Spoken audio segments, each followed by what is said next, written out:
पटकन होणारे कैरीचे आंबट गोड लोणचे करते।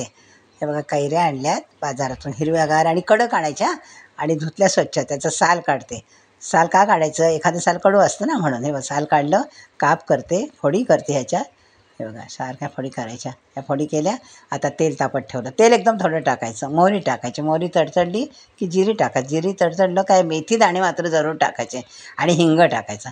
हिंग चांगला फुलला की हळद टाकायची। हां, श्वास चांगला सुटला आहे आणि यानंतर या फोडी टाकून सारख्या परतून घ्यायच्या आणि वरून मीठ टाकलं, मग लाल तिखट टाकलं थोडं आणि कलरसाठी बेडगी मिरची पावडर टाकली जरा, आणि पुन्हा परतून घेतलं आणि अर्धी वाटी गूळ टाकला खिसलेला, मिक्स केलं सगळं आणि झाकण ठेवलं 1-2 मिनटं। हे बघायला पाणी सुटलं आणि आता पुन्हा 2 मिनटं चांगलं शिजवते। कैरी छान शिजली, लोणचं तयार झालं आहे। कैरीचं चटपटीत लोणचं नक्की करून बघा आणि लाईक करा हां।